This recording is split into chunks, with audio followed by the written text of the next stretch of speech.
Hey guys, it's Tom here with Hidden Beats again, and today we have Chris Ryan with us. How are you doing today? I'm great, brother. How are you? How's Ottawa?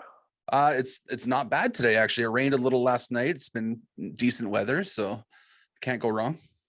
Yeah. I've spent a fair amount of time up there over the years, and it's beautiful. I love the market there.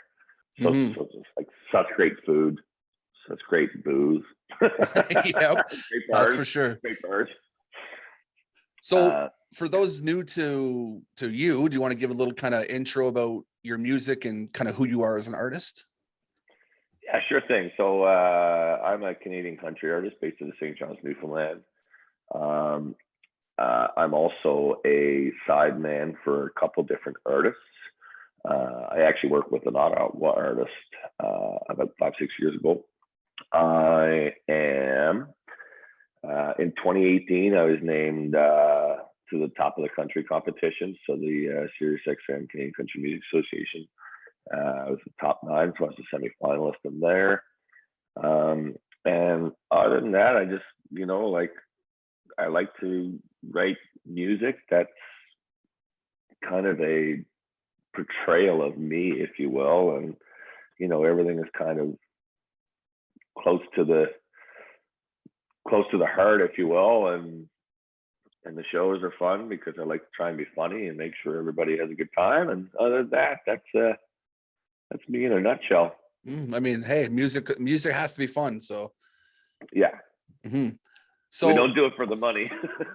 you got to do it for the enjoyment because let's be honest, things like Spotify, money's not really there for art these days. That's right. I don't know if we're allowed to talk about Spotify on podcasts that are going on Spotify. I think they might ban Well, I mean, us. hey, we'll see how it goes. Yeah, we're good. So, how did you get into music growing up? I had an uncle who was a great guitar player. He had a mid-'80s Japanese Telecaster that I was completely infatuated because it looked like Bruce Springsteen's Telecaster. And of course, my dad's family are big Springsteen fans, so that all makes sense. So he kind of got me started a little bit. And then on my mom's side, we had an aunt and uncle that married into different relationships, of course. And they both played. So when I was growing up in Newfoundland, when they talk about kitchen parties are very real. It is a true story.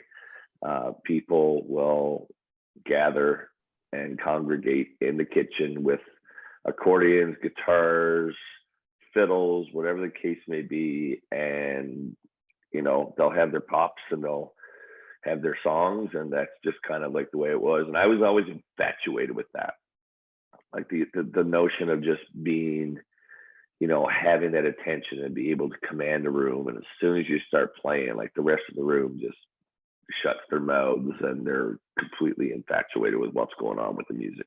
Mm-hmm. And actually, I've heard about the kitchen parties before. We talked to someone a couple of years back about it. So I'm curious. I'd love to be just in the room with something like that. That'd be fun. Yeah, it's great. And it's funny because like you end up in after parties and stuff while you're on the road in different places.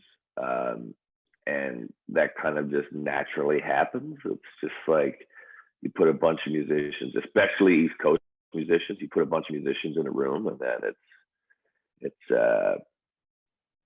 almost automatic Mm-hmm. that it that it rolls in that way. Yeah, someone picks up a guitar and things just get going. Yeah, it's infectious. Mm-hmm. So who were your inspirations musically as you were coming up? I was a big Springsteen guy. Like I remember driving through. I remember driving through rural Newfoundland, going to where my family is actually from, and thinking, or like in an '88 Oldsmobile Cutlass, and listening to Guitar Town record by Steve Earle, listening to The Outskirts by Blue Rodeo, listening to Springsteen. That was kind of like what was really embedded in me from my folks. And then once I got older, I started to play guitar. I started to get into a little bit more like Vince Gill. I love Vince Gill. Sweet Baby James. That guy can sing, he can play, he can do it all. I got to see him when I was working in Nashville with the Time Jumpers, and it was changing for me. Like he's a special treat. And then I mean, I think it always changes. I think once you're in this industry and you start doing this stuff, like you always kind of build different loves. Like I love Foy Vance. Okay. Like, and everything in between, like Phoebe Bridgers. I'm a country guy, but I love music. I just love good music. I love it when people can write a good story. So that's kind of my take on it. Yeah, I'm a component of a good song. Doesn't matter what genre it is or anything. If it hits you that certain way, it I mean, adds more. Like I could listen to Thunder Road 1 minute, and then I could listen to Alexis on Fire the next minute, and would be completely satisfied with both of them. I actually got an early copy of Alexis on Fire's new album, which was kind of fun. Oh, really? Yeah, they were. They just did. There's a festival back in Newfoundland. It's called Iceberg Alley. I've played it a couple of times. Been fortunate to do that. And they bought, basically what they did, they bought a Disney on Ice tent. Okay. And they build the floor, they build the stage, the whole shot. And so Dallas played it with City in Color one night, and then Alexis on Fire did, I think, the night before last. So kind of disappointed I'm on the road that I missed that, but I'm just very appreciative to be on the road again and getting back to something close to normal. For sure. Yeah, I mean, everyone's doing a little bit of recovery almost now. It's getting back into the swing of things, and I know we got to cover a few shows locally here, which was great to get out and get that feeling again. Yeah. It's just, it was funny because my girl gave me a new shower bag and a go bag, and for Christmas. And she said on the card, she was like, for when you get back to normal. And anyways, I remember packing my bag, because your go bag is always packed. It's just there. And there's always the essentials, if you will, in there. And when I had to pack to go away, I was kind of like, how do I do this? Yeah, exactly. I'm almost like confusing. It's like, is this real? Like I'm supposed to like put underwear in a bag? Like they're always in there. But it's great, and that's what I'm so excited for leading into festival season now, and just being able to know that we're going to be able to see people, and people can see music and embrace music. And I can't wait to get to Cavendish and see those beer cans come up and everybody doing their cheers and just having a time. So it's you know what, for lack of a better term, it's liberating to be kind of back in the saddle, if you will. It's almost like you can kind of breathe that sigh of relief, like kind of, oh, okay, good. Things are going now.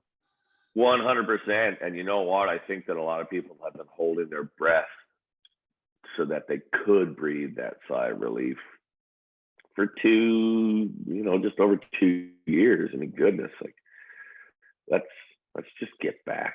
I'm sick of the fear mongering and the claustrophobia of masks and so on and so forth. Like, I said, I remember making a joke during midway through the first lockdown, and I said, when all this is over, I'm going to have a fire in my driveway with all the masks that I have picked up along the way, and they will see it from the space station.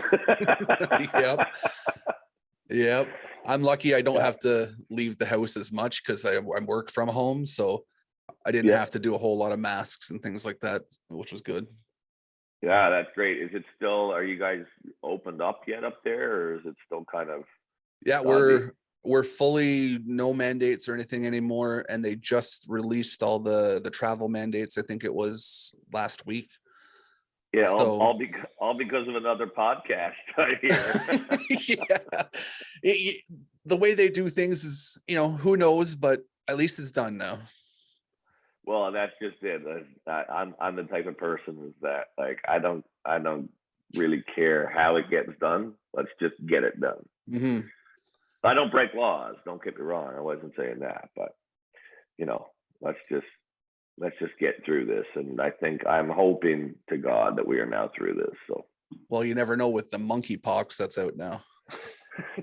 yeah, it's funny. So there's a tradition, Tom, in Newfoundland. I don't know if you've been to Newfoundland before. No, I haven't Have you? actually. No. Okay, so there's a tradition in Newfoundland, and it's called the screech-in. So there's a rum. It's a dark rum, and it's solely Newfoundland. They export it, but they consume it mostly in Newfoundland. Okay.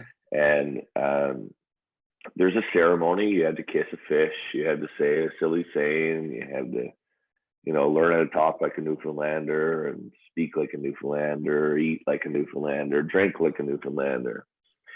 But a friend of mine owns a bar. It's called Christians. It's on George Street, and this is where this is the screech-in central. Okay. And when he does the ceremony, he says, "Now you had to kiss a fish," and it's of course a codfish because it's Newfoundland. But he says, this, if you guys don't feel like kissing it right now, this all started by somebody eating a bat, and I'd hate if there was a new variant called codvid because somebody kissed a fish communally. Yep. That's exactly pretty good. right. Yeah. Oh, that's awesome. I'm stealing Brian's material here, but it's worth it. He's good. He's the best. So. Mm-hmm.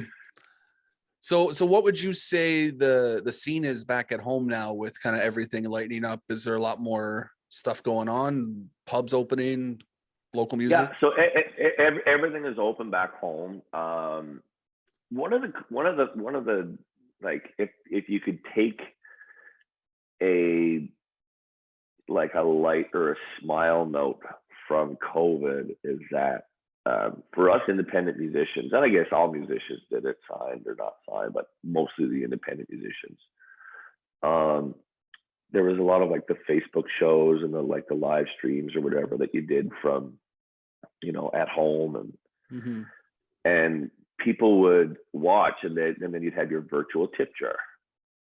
Yeah. And back in Newfoundland, there was only a couple bars that you'd put it, like in St. John's, that you'd put a tip jar out and people would actually tip. And typically speaking, it would always be tourists. But post-COVID, now that everything has opened up, you're seeing a lot more people. Every bar, first of all, has a tip jar. Mm-hmm. And now you're seeing a whole lot more generosity and, people recognizing the tip jars. I know a lot of places like Nashville, of course, people play just for the tip jar, and the Toronto has, in certain scenes, has the pass the hat sort of thing.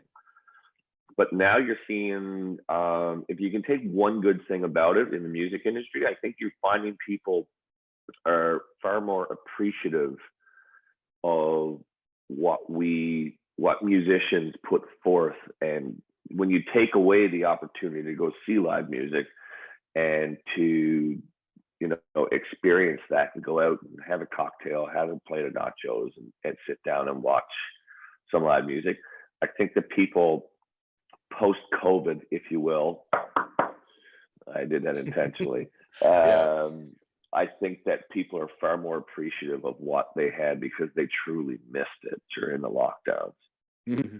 It's hard to realize that you missed something until it gets taken away from you. You don't know what you got till it's gone. Joni Mitchell said it perfectly. Mm-hmm.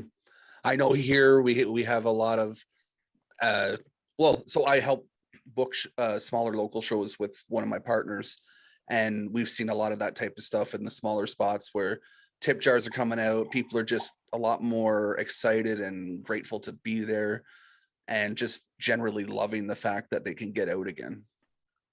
Well, it's just, you hit the nail on the head when you said sigh of relief. Like, people had been itching to get out and see it. And like, again, when you come back to like, you know, like silver linings, if you will, or whatever you want to say, it's one of the good things that came out of COVID is that there was a lot of really great music written Mm-hmm.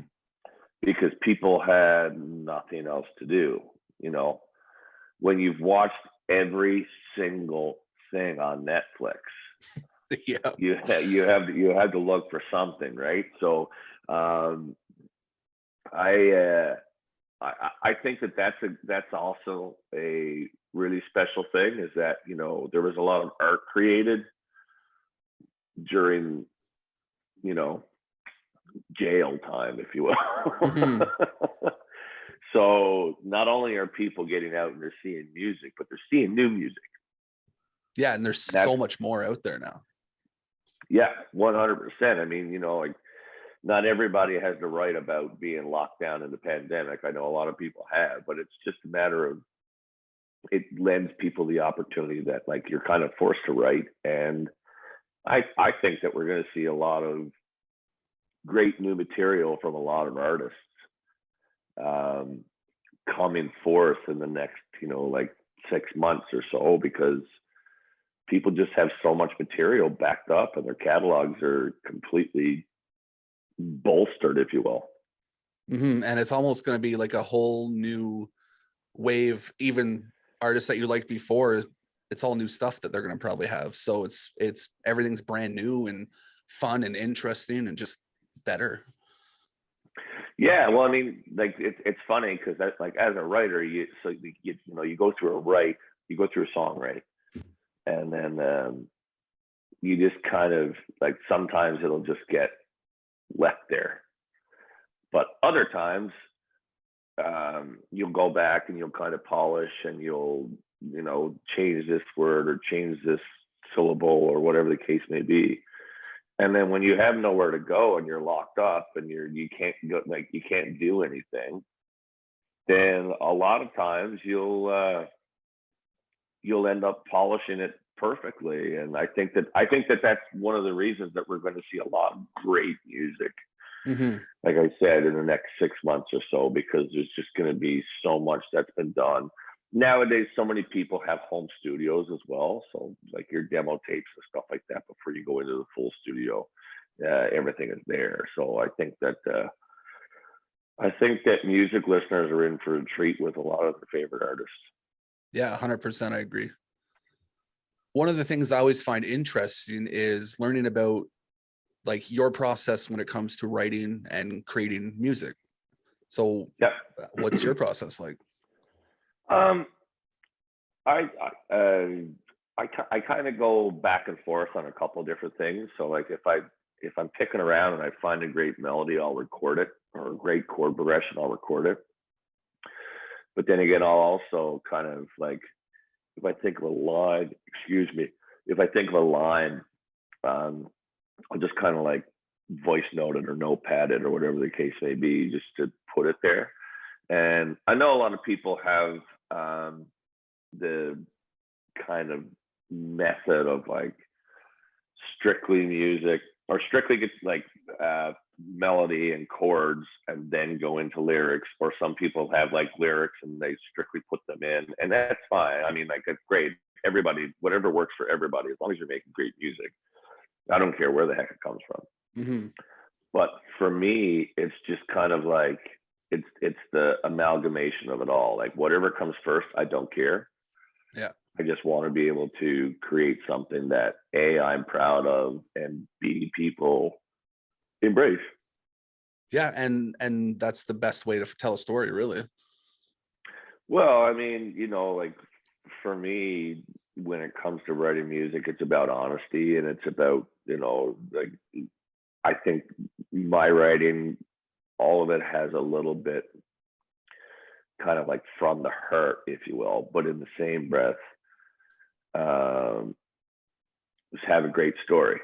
Mm-hmm. You know, like, have a great story. And that one of the most fulfilling things is when you write a song and somebody comes up to you and is like, that's exactly how I felt in this moment. Mm-hmm. Like when I was going through a breakup, when I was going, like when I met this person who changed my life, whatever the case may be, when you can see somebody come to you and say that their music has touched you even if it's in a bad way, even if it kind of like erects something or is a revelation of a feeling or something along those lines, that's equally as fulfilling, because it means that, you know, it's touched them in a way that it's emotional, and they're comfortable and they're excited and they're liberated in some situations. It's just, I don't know, like that, like you can't explain how fulfilling that is to feel that way. Mm-hmm. Yeah, if something that you do touches someone in a deeper level, it's got to be a little bit more exciting that way. 100%. Yeah, it's we're in a special position when you can create music and people can relate to it or just embrace it. Mm-hmm. Yeah. So do a lot of your songs and tracks come from like personal stories and things like that? Yeah. I'd be completely comfortable in saying, yeah, a lot of this stuff comes from the heart. You know, like Last Forever was the first single we released after the Top of the Country competition, and Last Forever it's about, you know, I'm looking for a song that'll last forever. It's just basically leaving. I want to be able to leave something that I'm proud of, whether it's, you know, like a song could be a euphemism for something else or a, you know, metaphor, but Slow Down you know, was all about it. It's funny because a lot of people think that it came through the pandemic, but it actually came before, and it's just about, you know, like slow the world down and just embrace the beauty that's around you and the fact that we're able to do this and that stuff. And yeah, I think that the majority of my stuff can definitely come back to the root, and the root would be me for sure. Mm-hmm. No, that's nice. I love stories. Like that's basically what Hidden Beats is. It's storytellers, and we try to tell stories about things. So hearing Yeah. those more in-depth ideas about songs, stuff like that, is always fun to listen to. Yeah, and that's what I say. And that's kind of like, you know, you talk about stories, like one of the funnest things to do as a songwriter, in my opinion, is the songwriter circles. Mm-hmm. Because the songwriter circle, you get to like sit down and it's intimate and people are paying attention, and you just get to tell the story behind the song. Like, this is where it came from. This is where and why I created this story. But that's exactly what it is, you know. Every song is a story. Every poem is a story. Like there's something that it comes from somewhere. And a lot of times you find people don't necessarily understand that until it's like a weird dad joke, for lack of a better association, you know, like like when you had to explain the joke, it's like but when you explain a song, they're like, oh, that's what you meant. And Mm-hmm. that's super cool to me. I love seeing that. Like when you had to explain that line. There's a line in one of the songs from my first record. Can anybody find me something sharp and something clean? It's in Drunk and Lost and Lonely. And I had a lot of people over the years come up to me and it was like, were you suicidal when you said that? And I was like, no, I was talking about the ties that bind me. Like, can somebody find me something sharp that I can cut these ties from behind me? Mm-hmm. But of course, not a lot of people think about that until you explain it. Because they're not everybody, when they're listening to a song, listens lyric to lyric to line to line to line. You know, Yeah. they just, sometimes that just pops out as like, can anybody find me something sharp and something clean? They're like, you're in a dark place. Like, yeah, I kind of was in a dark place. The song is called Drunk and Lost and Lonely, but I wasn't suicidal.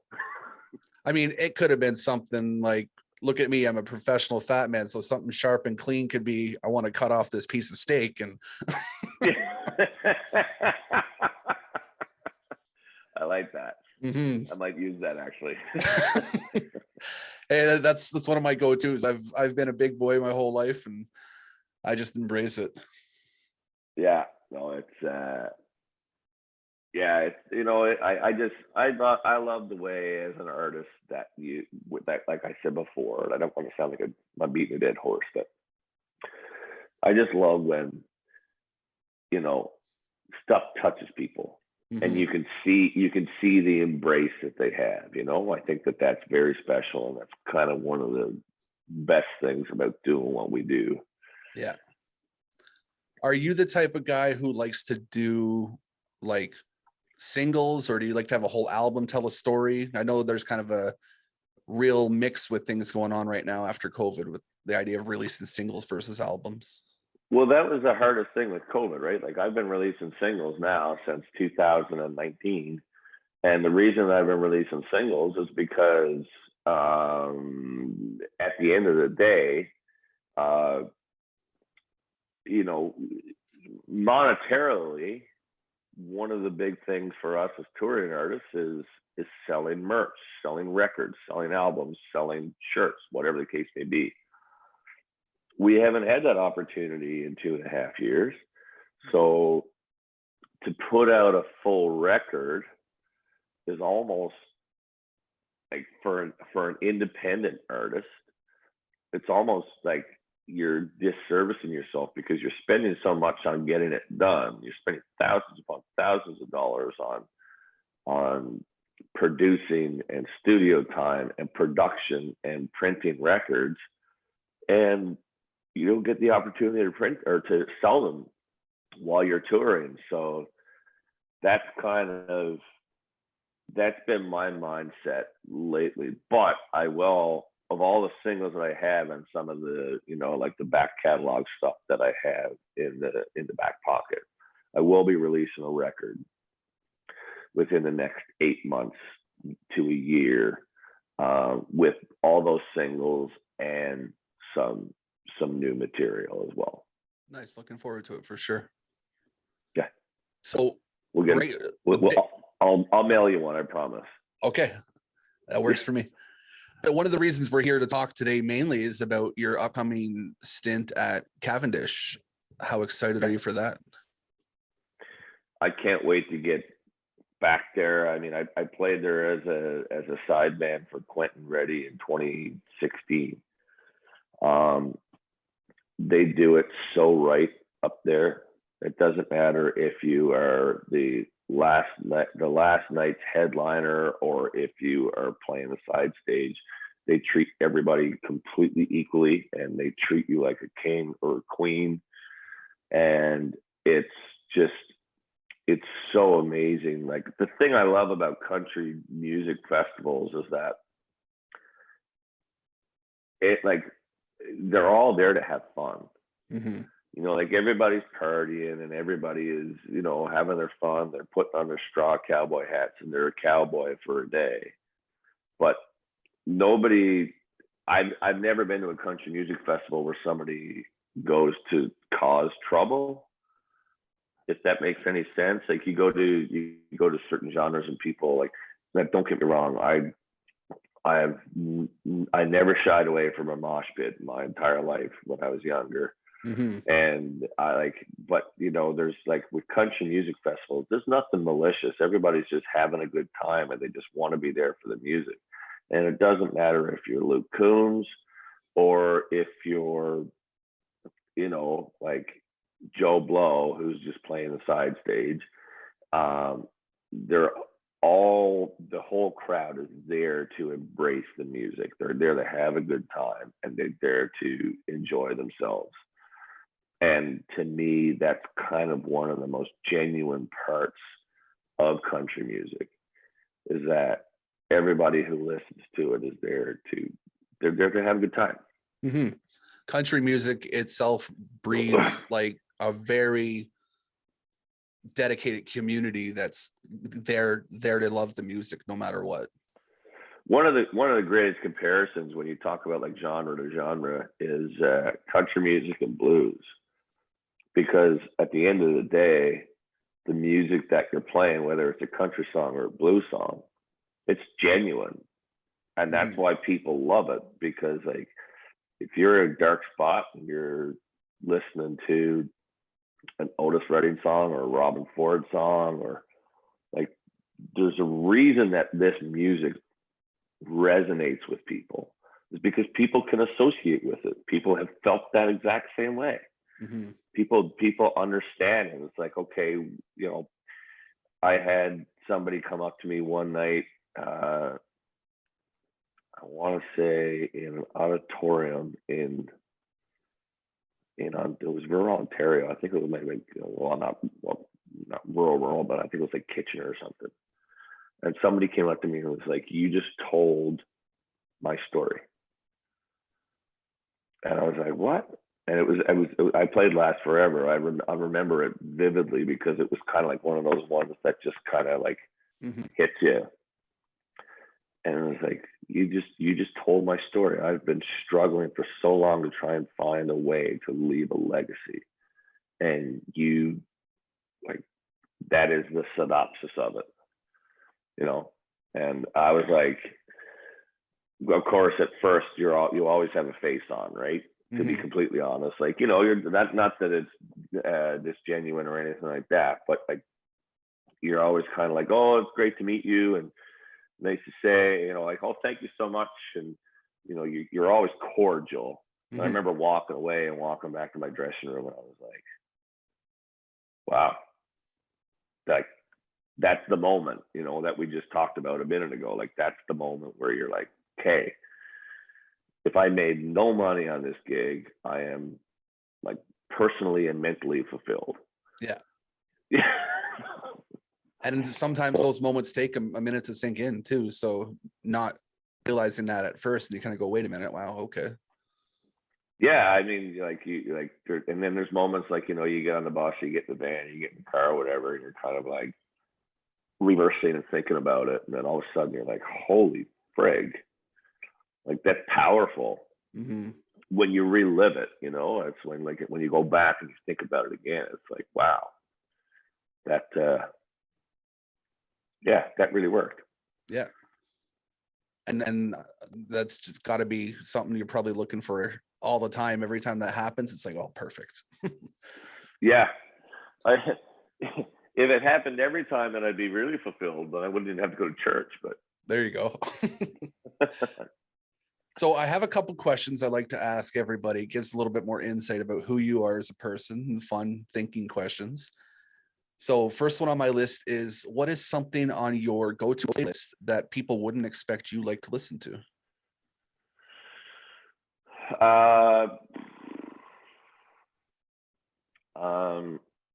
It's probably either Alexis on Fire or Phoebe Bridgers.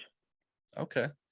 I use the example for myself. My guilty pleasure song is like the energy in that. Yeah, love it. Mhm. I love it. What's one thing you wish was asked more in interviews that's not asked enough? Oh, that's a great question. I find that people don't go in depth enough in a lot of interviews into like your actual background.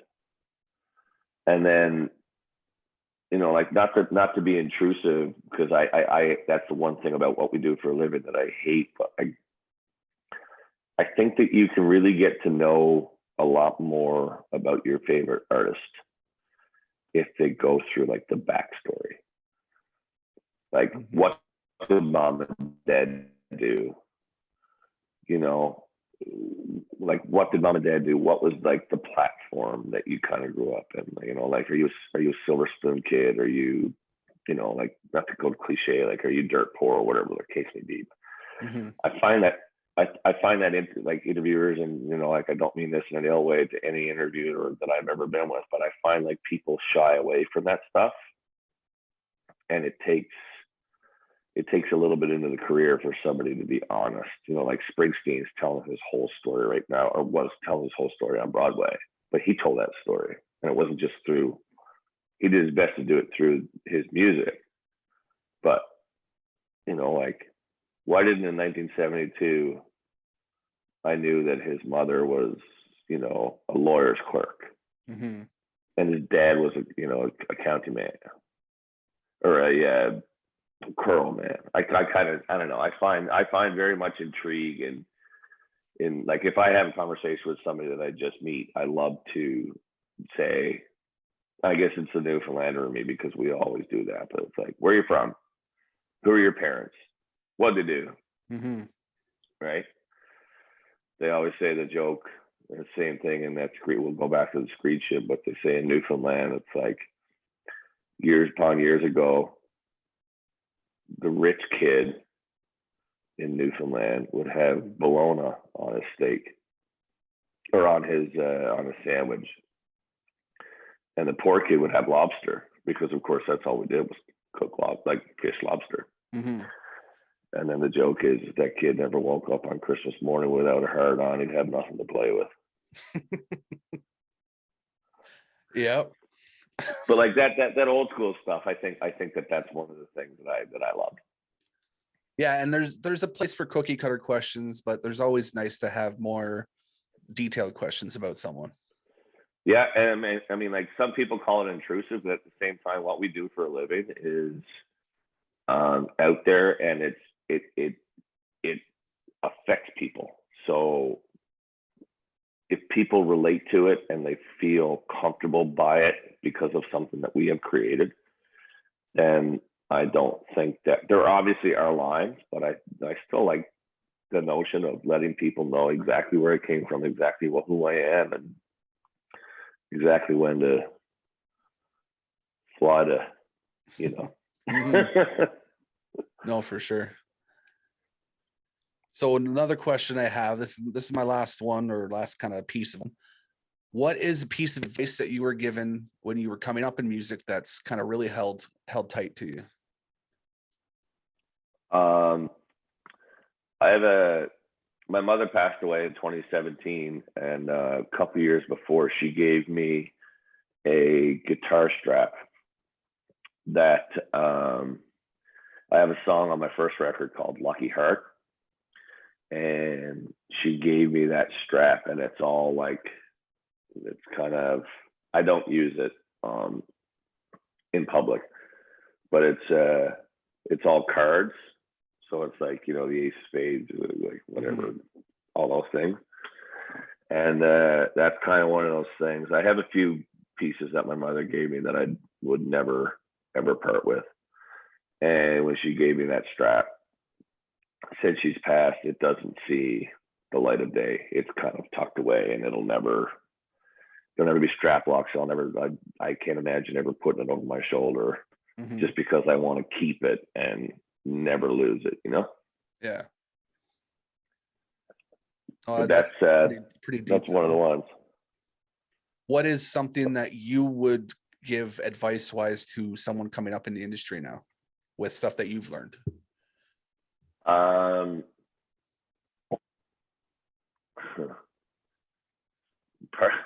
Part of me says don't do it.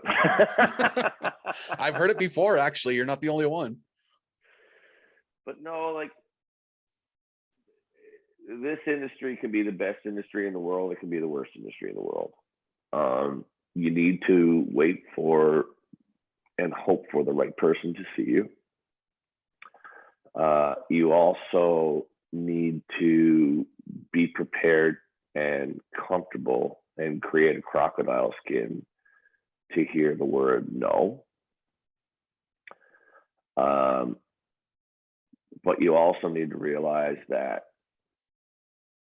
when I say the latter of it could be the best of the worst, Mm-hmm. or the worst of the best, when it's the best, it is the best. There's no better feeling I truly believe this. There's no better feeling in the world than hearing somebody sing your songs. There's no better feeling in the world than to, you know, command thousands of people in an enjoyment fashion, you know, like when people completely love what they hear and they just, you know, like you finish that last tune and they're asking you for an encore. It's just like, yep, you know, I might be behind on my bills. I might have just got dumped. I might have just, you know, had the car break down. I could have had anything. But when somebody comes up, or when a crowd comes up and asks you for an encore, all that stuff for 5 minutes just runs away. Mm-hmm. And then you go back to reality where you had to pay all those bills. The car still needs to be fixed. I know that, that's for sure. Yeah, I'm not trying to deter people from it, but yeah, it's funny because when we talk about COVID and like our industry, our arts industry, it was obviously hit very hard. And every interview I did, you know, they kind of like focused on the fact that, you know, the arts industry, you know, like you guys have been hit very hard. Like it's really crippled a lot of people, and it has. Mm-hmm. But in the same breath, COVID has also hurt truck drivers and, you know, first responders and, you know, clothing companies, furniture stores. Like we've all taken it, you know, we've all been handed a really crappy hand for the past, you know, 2.5 years. And, you know, the arts industry is no different, but, you know, we're not alone. And that's kind of what I try to keep putting forward to people is that, yes, it sucks. It's terrible, but we've all been hit. So let's just as a community kind of try and come back and be somewhat close to normal or try to remember what normal is. Yeah, as normal as you can be at this point. Yeah, that's right. Well, those are some good notes for sure to kind of leave off on. That's all I have for you on my list here. Is there any kind of final notes you want to give to viewers / listeners? Yeah, I mean, no, you know, the usual stuff of like, you know, chrisryanmusic.ca is my website. That's also the / Facebook page. You can get there. You can follow me on social media. I say this all the time, but I'm doing my best to be better on social media. But in terms of a final note, just, you know, continue to support platforms like this, because platforms like this are the reason that we do this. And the more you support these guys like Tom, the better it is both for us and for them. And, you know, it doesn't take a whole lot to be a good person. So just don't shit on people. I don't know if I'm allowed to swear or if that's bad, but I swear like a French sailor, so we're good. Yeah, I usually do too. I've actually been pretty subdued on this, but there's a couple F-bombs in there we can't help it. That's okay. Mm-hmm. But yeah, just, you know, let's just friggin' love one another and realize that we've gone through something that a lot of generations have never gone through, and get out there and support live music, support your local record shops and stores. And yeah, other than that, thank you very much. Well, I mean, I appreciate the time we had together. I always love chatting to new and interesting people, and like it was awesome getting to know you more as a person, and definitely looking forward to hearing more music coming from your side. I appreciate that, brother. Listen, you keep doing this, and as long as you keep doing it, I'll keep doing it. How about that? I can't wait to come back again. Works for me, and whenever you're in Ottawa, I'll definitely be there. That'll be scary. First beer's on me. All right, sounds great. All right, you enjoy the rest of your day. Thanks so much, Tom. Take care, brother. Yeah, have a good one.